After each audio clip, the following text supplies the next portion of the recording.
They say that if you stare into the forest long enough, it'll stare back. And few people know this better than Gerald Croft, who spent his life working in the woods. But when he looked into the trees one day, what he saw was something that sent chills down his spine. It was something that had never been there before, and would soon be a part of his life forever. Gerald was born and raised in a small town surrounded by thick woods. He grew up hearing stories about the forest from the locals, many of which claimed that it was cursed. As a young boy, he didn't believe them. But as he got older and learned more about the dangers lurking in the woods, his perspective changed. Even so, he still loved the forest and spent most of his free time hiking its many trails. One day, while walking through the woods, Gerald came across an old, weathered log. The sun was shining through the leaves, creating a mosaic of light and shadow on the forest floor. Gerald sat down on the log and closed his eyes, breathing in the fresh air. But when he opened his eyes again, he noticed something strange. He could have sworn that just a moment ago there hadn't been anything there, but now it was like a dark shadow looming over him. At first, he thought it was just a trick of the light, but as he watched, the shadow seemed to grow darker and more defined. It was the shape of a man, tall and thin, with long, sharp teeth.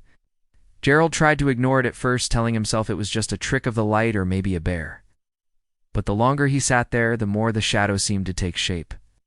It was like something out of a nightmare, and Gerald couldn't help but feel a sense of dread wash over him. He stood up abruptly and started to walk away, but the further he went, the more the feeling of being watched intensified. Finally, he turned around and looked back at the log, and that's when he saw it. Standing there in the clearing was the man from the shadow, his eyes fixed on Gerald. Gerald froze in his tracks. He couldn't move or speak. It was like the forest itself was holding its breath. Then the man took a step towards Gerald, and the forest seemed to sigh. Gerald finally found his voice. "Who are you?" he asked, his voice trembling. But the man didn't answer. He just kept staring at Gerald, his eyes boring into his soul. Then he took another step forward, and Gerald screamed and ran. He ran as fast as he could, crashing through the underbrush, not daring to look back. He could hear the man's footsteps behind him, heavy and slow, like the tread of a bear. He didn't know how long he ran for, but eventually he burst out of the trees and stumbled onto a logging road. He didn't stop running until he reached his car, his heart pounding in his chest. He got in the car and slammed the door shut, then started the engine and drove away as fast as he could. He didn't look back. He didn't dare look back. When he finally got home, he collapsed on the couch, shaking and sobbing. His wife, Mary, rushed to his side, her face etched with concern. She held him as he cried, trying to calm him down. But it took a long time for Gerald to finally relax. And when he finally told Mary what had happened, she didn't believe him. She thought he'd lost his mind. But Gerald insisted that what he'd seen was real. He described the man in detail, the way he'd been standing in the clearing, the darkness around him. But Mary just shook her head. "It's the stress," she said. "You've been working too hard. You need a break." But Gerald knew what he'd seen. He'd never forget those eyes, those dark, soulless eyes that seemed to stare right through him. In the days that followed, Gerald couldn't shake the feeling that he was being watched. He'd walk down the street and feel a sudden chill, like the man from the forest was standing behind him. He'd turn around, of course, but there would be no one there. But he knew that wasn't true. He felt it in his bones. He tried to tell the police, but they didn't believe him either. They thought he was making it all up. So Gerald was left with no choice but to protect himself. He bought a shotgun and kept it by his bed, not daring to go into the woods anymore.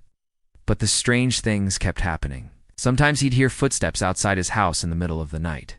Other times, he'd see dark shadows moving at the edge of his vision. And then there were the dreams. Every night he dreamed of the forest, of the clearing where he'd seen the man, of those dark, soulless eyes watching him.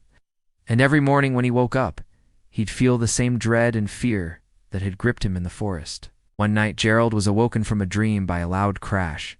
He sat up in bed, his heart pounding, and listened intently. He heard it again, a loud crash followed by heavy footsteps. He grabbed his shotgun and crept towards the window. Peeking out into the darkness, he saw a dark figure moving in the yard. Adrenaline surged through Gerald and he raised the shotgun, aiming it at the figure. "Who's there?" he yelled, his voice shaking. The figure stopped and turned towards him.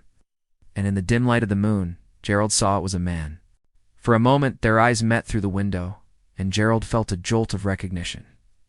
It was the man from the forest. But how? How could he be here? Gerald knew he had to act fast. Pulled the trigger. The shotgun blast shattered the night, and the man screamed and fell to the ground. Gerald ran outside, his heart pounding, and found the man lying on the grass, his chest stained with blood. Gerald was shaking. He didn't know what to do. He wanted to call the police, but he knew they wouldn't believe him. As he stood there, the man slowly got to his feet. Blood was dripping down his chest, and his eyes were filled with pain and anger. He looked at Gerald and whispered, "You'll regret this." Out. And with that, he vanished into the darkness. Gerald was left standing there in the moonlight, his shotgun heavy in his hands. He didn't know what to do. What had he just shot, and where did he go? The forest was dark and silent now, and Gerald felt a sense of foreboding settle over him. He knew that this was just the beginning. The next morning, Gerald went to the spot where he'd found the man, but there was no sign of him. No blood, no footprints, nothing. It was like he'd never been there. Gerald called the police and told them what had happened, but they didn't believe him. They thought he was still losing his mind. So Gerald was left to deal with the aftermath alone. He couldn't sleep, eat, or concentrate. He felt like he was going crazy. And then the nightmares started. Every night, Gerald dreamed of the forest, of the man he'd shot. In his dreams, the man would appear, his eyes blazing with hatred, and whisper, "You'll pay for what you did." And then he would reach out and try to grab Gerald, his fingers like claws. One night, Gerald woke up in the middle of the night, his heart pounding, drenched in sweat. He sat up in bed, his eyes wide, staring into the darkness. He could feel the presence of the man in the room with him, and he knew he had to get out of the house, to get away from the forest. He put on some clothes quickly and slipped out of the house. He didn't know where he was going, but he just needed to get away. He drove his car for hours, but the forest seemed to be everywhere. And he could feel the man's presence in the car with him, his hatred, his anger. Finally, exhausted and afraid, Gerald checked into a motel. He didn't sleep much that night, but he didn't care. He was just glad to be away from the forest, or so he thought. Because when he woke up in the morning, he found that the man had followed him. He was sitting on the edge of the bed, his eyes dark and menacing. Gerald screamed and tried to get away, but the man was faster. He grabbed Gerald by the throat and whispered, "You can't escape me. The forest took you once, and now it's taking you back." And with that, he dragged Gerald away. Gerald struggled, but it was no use. The man was too strong. He dragged Gerald through the forest deeper and deeper into its dark heart. Finally, they came to a clearing.